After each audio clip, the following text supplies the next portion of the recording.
what we're going to get here, usually going to be bringing one guy. You can run it it's a conservative, passing down. It's not a blitz, not an exotic where you're like, let's go get the quarterback. Like let's go after him. It's not muy caliente. It's just bringing a guy. It's getting you to a 4-man front, and you can use them to create your fronts.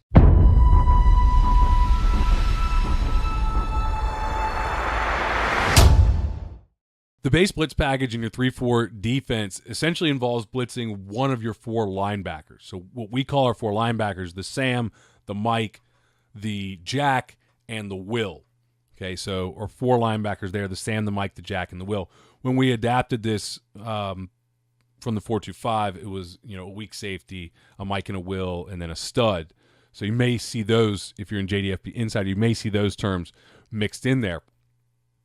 But we're going to be bringing one of our 4 linebackers along with our 3 defensive linemen who, again, are slanting. This is a slanting defensive line front. We don't two-gap the guys.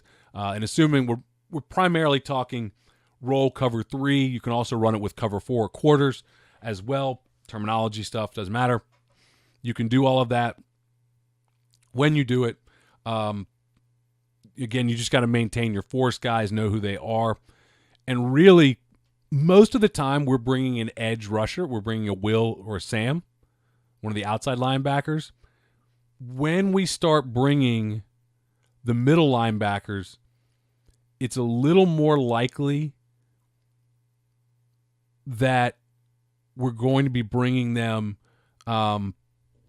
with the Sam staying up. So it's actually going to be a 5-man pressure, and I'll probably bring the Will. It's very rare that I want to blitz the Mike linebacker in the 3-4 because, especially in a zone coverage, because we're going to be vacating some zones.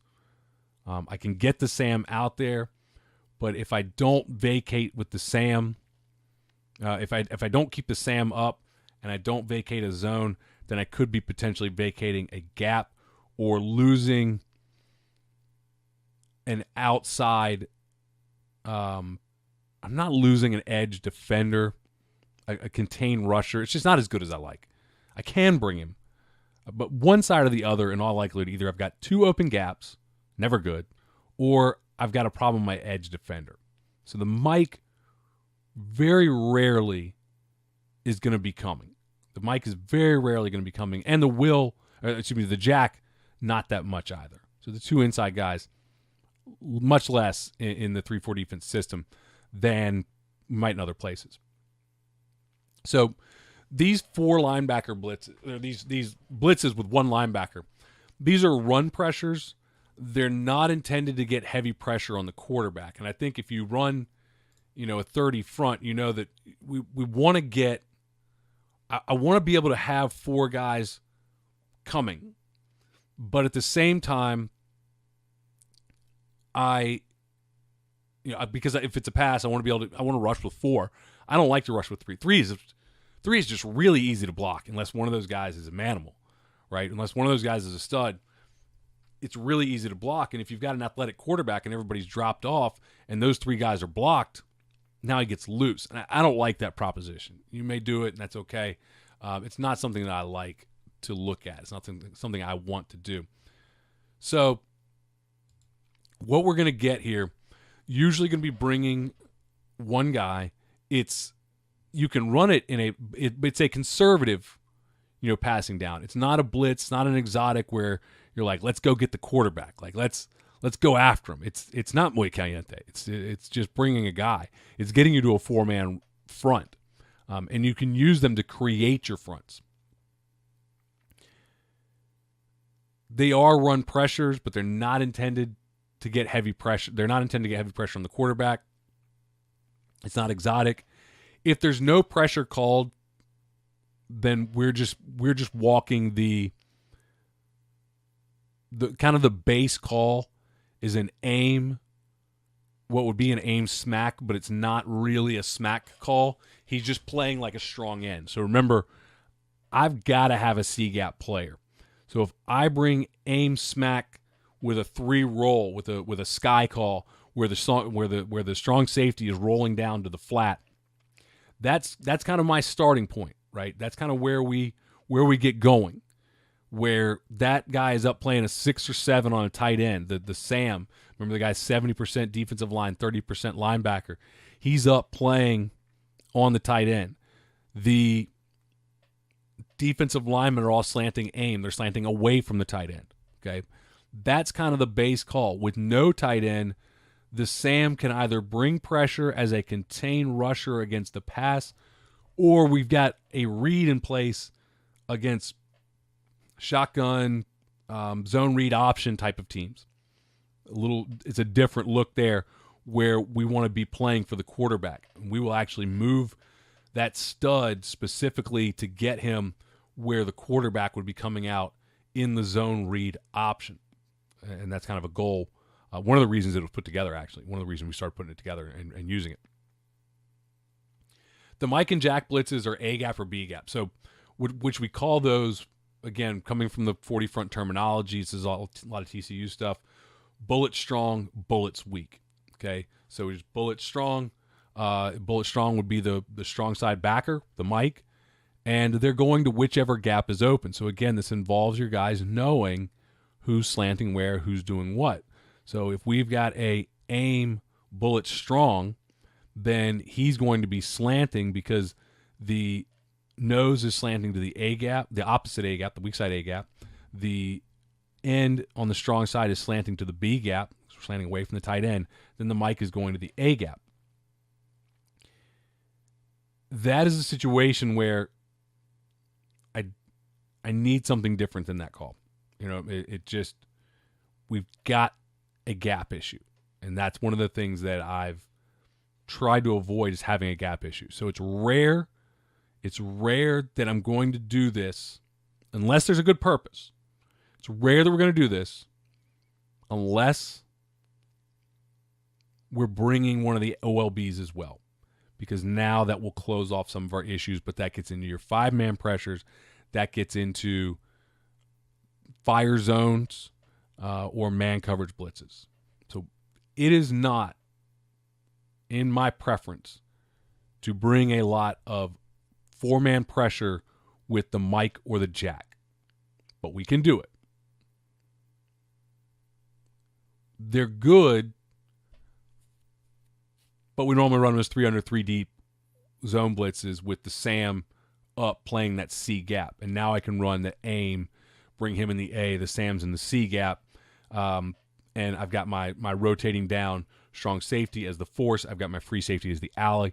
The umbrella is intact. If I bring that Jack and I don't drop the Sam off, then I've got to have the Will playing over middle of the field to close off that area. So just consideration there. We can do it, but it's a 3 under 3 deep, and we'll use that Sam in his normal. We don't have to blitz the Sam, but the Sam's got to be up there. He's got to be involved. He's got to be a contained rusher. So one of the things you think about with this is, let's say that we run the aim, and the Sam is dropping off to the flat. So it's now a traditional 4 under 3 deep cover 3, just for example. Or quarters, and that Sam is going to play the flat.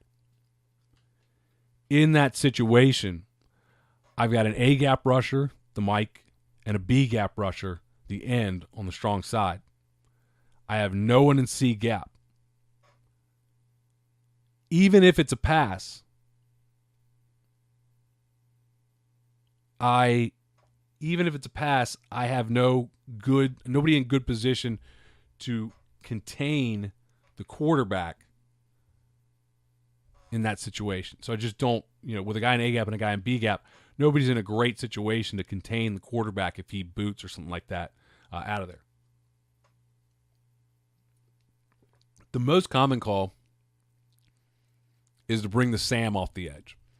And again, it's just a more aggressive version of the normal, but it's just, now we can, as opposed to when he's up there and he's going to be hammering the tight end, a lot of times I'll have him play in a 3-point if he's a defensive end, or if he's not, he'll be in kind of a modified, like a squat stance. You may see that sometimes. Those kind of butt down, chest up, where he's going to hammer. It depends on the tight end. It depends on, with an H-back, we'll definitely do that. Playing almost like a linebacker up on that guy, or like he's press man coverage on that guy. Okay. This normally is the way, normally he plays it kind of reading. If we call a smack or whatever you want to call it, we just use some word with an S. We can say Sam, we can say smack, we can say sting. It's just more aggressive. Now we're saying you go rip through C gap. You go get C gap now. And you can actually combine this and you can create an X blitz with it because you can go Toro smack X and send him to the B gap. Again, now you have the issue with your far gap being open, but because you have both inside linebackers, you can't adjust them to cover that. You can't adjust them to kind of clean it up for you. As far as a run blitz, I think it's perfectly fine. Your C gap isn't open in that nobody's there because your linebackers can just slide and give you a little help there. We'll also bring the will off the edge. So the normal call is aim smack, probably the most common blitz. We're just bringing that guy off the edge. And when you're playing, and again, I love this front against spread, and so when you're playing spread, it doesn't matter, right? He's just coming off the edge. He doesn't have to get in C gap inside of a tight end. And a lot of you are seeing tons and tons of spread, almost nothing but spread. So none of that that tight end stuff may not matter to you. What you may do, and I've definitely done this, is have your strong end for tight end games and have your outside linebacker for non-tight end games. Because if it's a tight end game, if it's wing T team, you don't want that guy hanging out in space. Get somebody up there in his face. But in the spread, that guy can be loose. And that's one of the things I talk a lot about the tight end because it creates a gap that I've got to be concerned with. But when that gap is gone, and if that gap doesn't concern you, then everything cleans up a lot. I think we're missing out when we're not running one tight end and two tight end sets because it does allow for some, with only 5 gaps, I guess 6 gaps. Sorry, with only 6 gaps, it does kind of, and really only 4 interior gaps. It does allow more screw-ups in the front.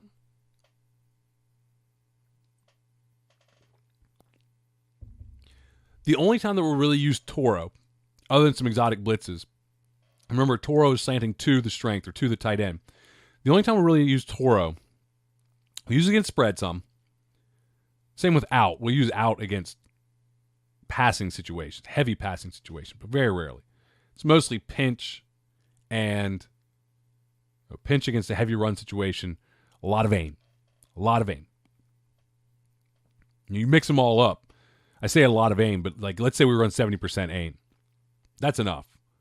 Okay, because the other 30% is stuff. Just stuff coming at you. So even when you're talking a high percentage, it's kind of like when we talk about balance. Balance isn't 50-50. I don't need to run Toro and aim. I don't need to run 25% of Toro, aim, out, and you don't just need to run random stuff because you haven't called in a while. You have a base call and a base front, and you're slanting, and it's fine. But the only time we really use Toro in a base call is with a whip Toro, which is the will, whip or wasp or any W example that you want to use. You could call it will. So whip Toro, or Toro whip, Toro whip, which would be a Toro whip with a free safety rotating down. So it'd be Toro whip Fox would be the call. And you would get that rotation. And now your free safety becomes the force player on the weak side. Because remember that when we're blitzing, we're a spill player in the umbrella. You might still be the contain guy for the quarterback on a pass, but you're spilling any kick out blocks, something like that. Your base package, there's not a lot to this. Like I said, out of this, 60 I'd say probably more like 60% Toro, or excuse me, 60% aim, smack or just aim, with, again, the guy being up there. And then, 10, 15% is going to be your Toro whip. And then you've got 25% of your calls left for your exotics and your goal lines and the other stuff that you need. Your different fronts. I like to use different fronts, so even if you were running this, if you had a even front you wanted to jump into every once in a while, we've got some kind of different, bear front look that you can jump into, a double eagle flex type of deal, double eagle double flex type of deal. Yeah, now it's getting wacky. That you can jump into. Those just give you some different options, different things that you can do. A true 50 front look, what would be really a 5-1 look that you could jump into. So different things that you can do with it. And then you have your exotics. You have your fire zone blitzes. You have your Tiger Cat, your cover 0 blitzes. You have your cover 1 man blitzes. Whatever you're going to run, you've got all of those things available as well. And then maybe you've got a couple combos between, a defensive line stunt. Maybe you want to run a twist, something that gives you a little bit different feel with a backer, just anything that you want to do. Your base package doesn't need to be complicated. You should be able to carry these blitzes every single week, be able to call them whenever you need them. And I will include, even though I said 4-man rushes, I will include that 3 under 3. If I'm a base cover 3 or cover 1 or maybe even quarters, if I'm a base 3-4, I'm going to want to be able to bring the Mike or the Jack and keep the Sam and run that 5-man pressure 3 under 3 deep as a base call. So no, I am not going to want to run it all the time. And I'm probably not going to run it at all, really, without that guy dropping off. The one exception is maybe quarters. But in a passing situation where I let my ends contain and maybe bring that guy in the middle. So more exotic blitzes take a bigger risk, and you just carry a couple of those in a game. Usually what we plan for is 1 to 3 exotics in a game. Last year was like none. We didn't call any exotics. And that was just because we were athletically good but not experienced in the defense. First year running the defense. We were athletically good, but we needed to slow our players down by making them think.